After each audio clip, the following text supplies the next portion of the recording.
1, 2, 3.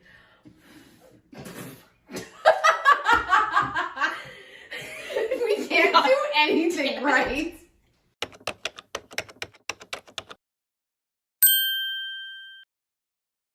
Hi, welcome back to Besties Do Life. This is part 2 of us Carving our pumpkins. carving some pumpkins. The RBG. Yeah, so in the first part, we gutted them and just talked a little bit about Different childhood.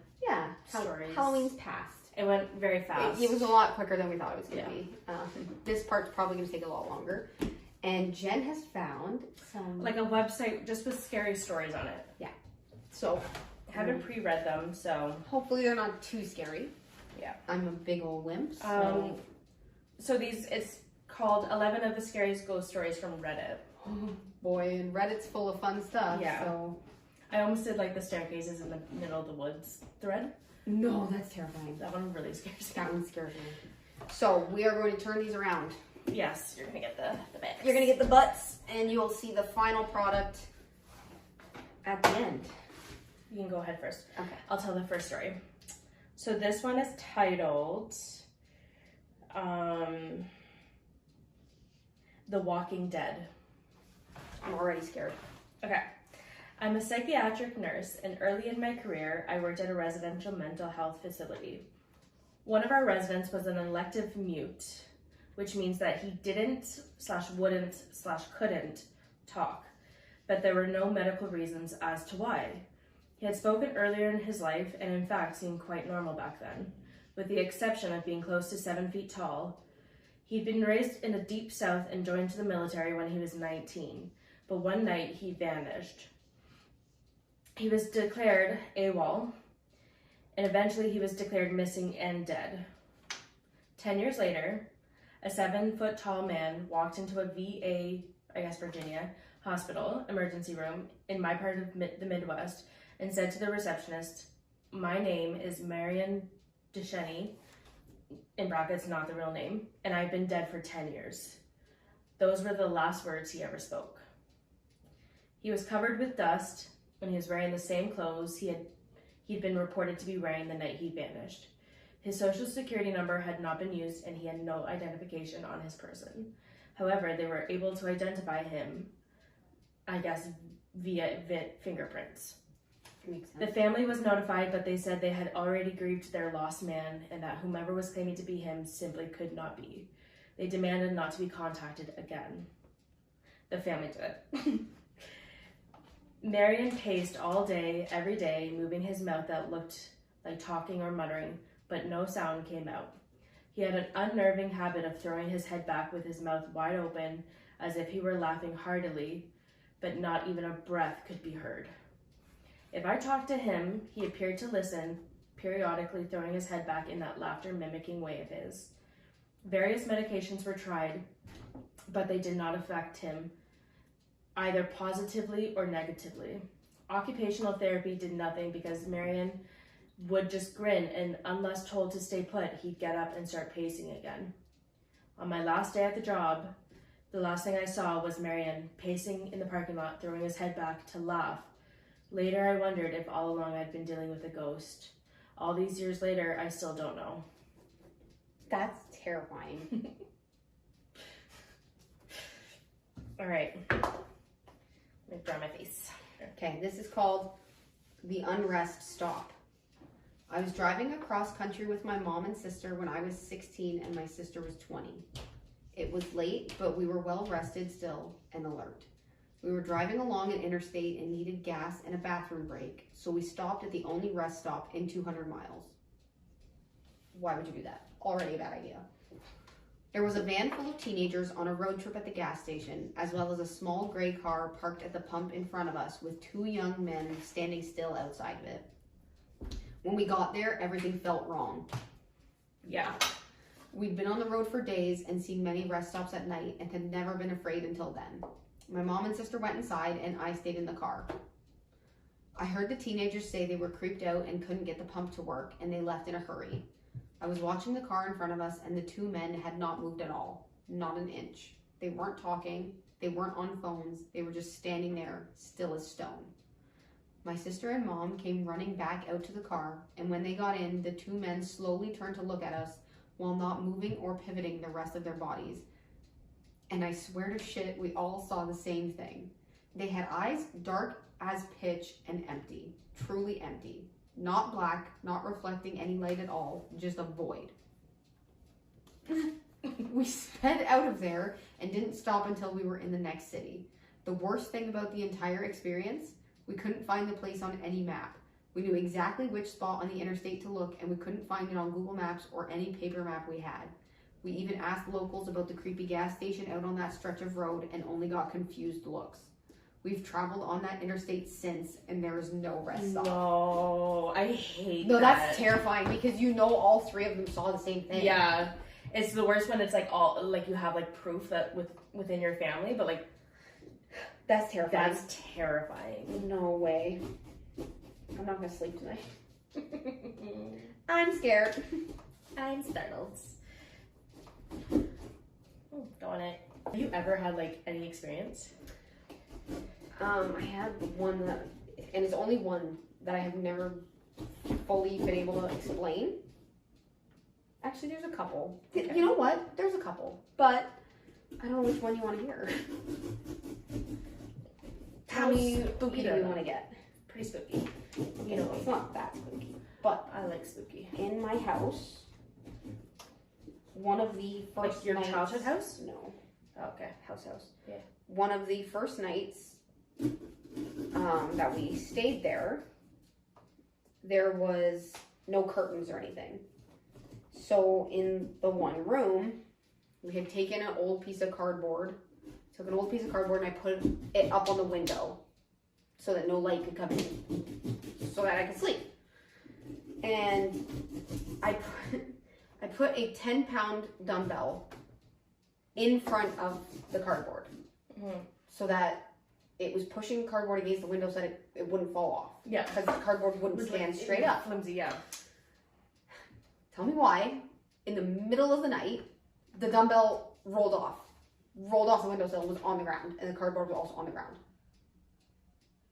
Number one, there was no window open. Number two, what gust of wind is strong enough to push a 10-pound dumbbell and rolled it, because it was sitting flat. Like, Ew. the house was spooky. That's one of my scariest experiences, and that happened within the last 2 years. Did it make like a big loud bang? Yeah. Yeah. Okay. That's what like threw me off, because what the hell is going on? Yeah. It was terrifying. Sounds like you got a fucking ghost. You got a ghost. To be honest, I never felt anything weird in that house. You feel things, so like if you said you did, I'd be terrified. When I lived out in Calgary, my sister and I lived in this house. It was a brand new built house, like it was really, really new. But it was like a detached house. It was 2-story, really nice house. And we lived there with another roommate. And one day, my sister and my roommate were at work, so I was home alone. Just, you know, Charlie and then my roommate's cat. I'm already scared. Was there. And Charlie, you're freaking me out, man. Charlie, sit down. Charlie, you're freaking me out. And so I was upstairs. I had Charlie and my roommate's cat in the bed with me. Like, they were both with me. And the door was open. And our kitchen, it was sort of like a long, like they had the kitchen and then the dining room and then the living room was just at the end. And it was all hardwood floor throughout the kitchen and everywhere. Lie down. You're pacing. Please. Come here. Come console me. So I'm lying in bed, I'm listening to, or I'm watching Netflix. Charlie and her cat's name was Ivy. We're sitting there, and I hear in the kitchen, almost like a child with bare feet run from like one end, like the living room, to the other end of the kitchen. And you know, like that slapping sound when a kid is running, and it's just like barefoot, like that's what it sounded like. No. And so I paused my Netflix, and I'm like listening. And I go out into the top of the stairs, and there was like a little, banister, and I look over, and you can kind of see down into the kitchen. And so I yell out my sister's name and then our roommate's name, and no one answers. And as I'm standing there, I hear the same footsteps run the other way. No. So I immediately went into my room, closed the door, and was just like, turned on my Netflix. I was like, that didn't happen. That just did not happen. Like, whatever. So that was like, I don't know if that happened first or this next part happened first. I don't remember. But one night, me and my sister were working, and we all worked at the same place. I get a phone call from our other roommate, and she's like ballistically crying. Cannot console her. Hyperventilating. And I'm like trying to figure out what had happened. And finally she, between like gasps of air, tells me, she's like, I was standing in the kitchen, and she had a plastic water bottle sitting on the counter. And she said I was about 5 feet from the counter, and I was standing there texting on my phone. And she's like, for some reason, I looked up at the counter, and as she looked up at the water bottle, it flew across the room. Mm-mm. And just from her reaction, her like ballistic crying, and she's like, I'm trying to get Charlie in my car, she won't come, like, I don't want to leave her here, like, what do I do? Like, she was like trying to like get my dog into the car, but Charlie was like, I guess like wasn't understanding what was going on. Just from her reaction alone, like, I felt like she was genuine. Yeah. So she's crying, obviously, gets to our work. She sat with Charlie and her cat in the car, waited till we were done work, and then we all went home together.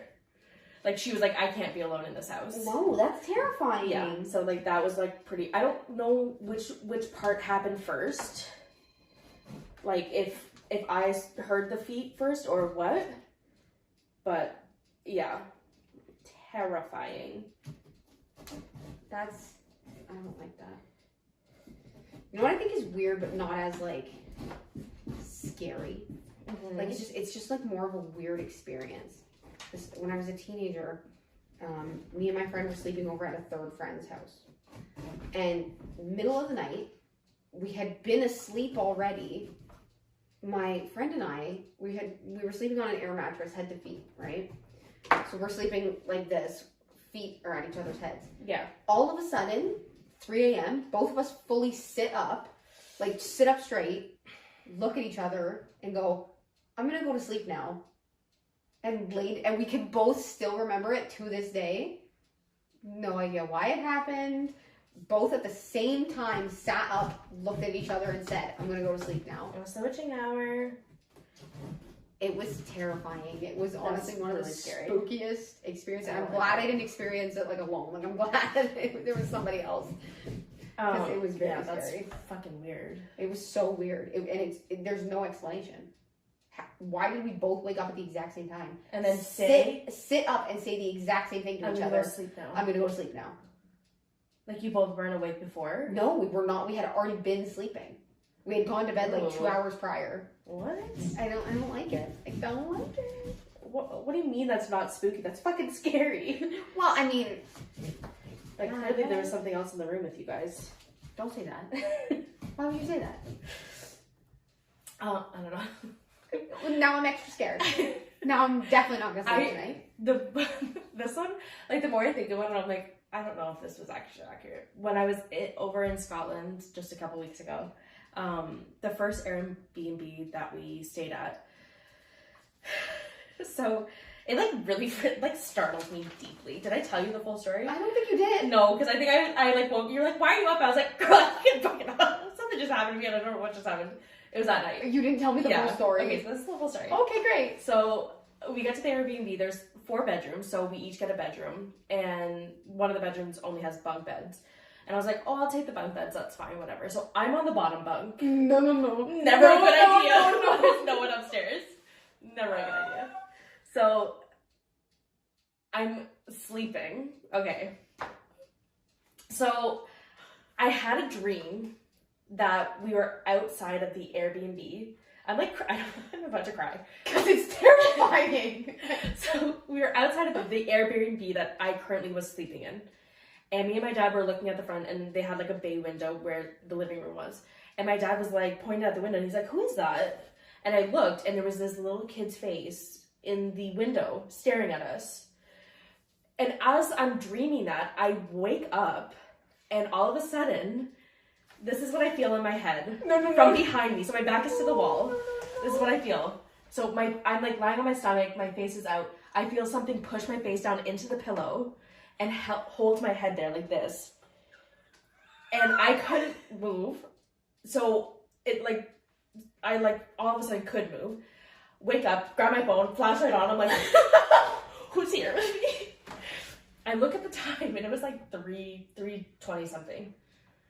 The way I held my breath till past 3:33, I was like, I'm holding my breath till past that. I have never felt fear. I was so scared to like look up at the top bunk because I thought there would be like a something like peeking over top of me. I was scared to turn around and look behind me because that's where the fucking thing grabbed my head. I was so scared. So scared. I stayed up, and then I like texted you. I was like, something not so chill just happened. Like, I'm pretty sure that's exactly what you texted me, but you never explained. So I eventually did fall asleep, but like I was so scared. And I woke up the next morning, and my sisters came in, and they were like, "You're asleep." I was like, "Something fucking pushed my head into the pillows," and they were like, "What the fuck?" Like they were shocked. Yeah. So like that one really actually kind of scared me deeply. I was not okay. How's your pumpkin? She's done.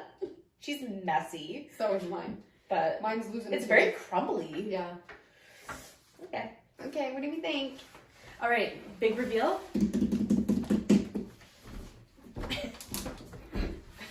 Lights him off. Boom shakalaka.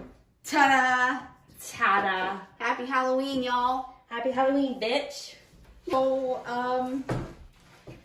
that is. I hope that was fun.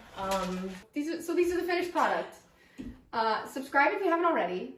This is the end of our Halloween content, but in just a few weeks, we will have a lot of Christmas content coming. We are very excited. We are doing Vlogmas. We are going to have a new video from the 1st to the 24th of December. We're very excited for that. Very excited. Very nervous to like get it all done and to do it all, but we're doing it. So all our Halloween videos will be in one playlist. Subscribe so you can see all the Vlogmas. And we'll see you in the next video. Bye. Bye.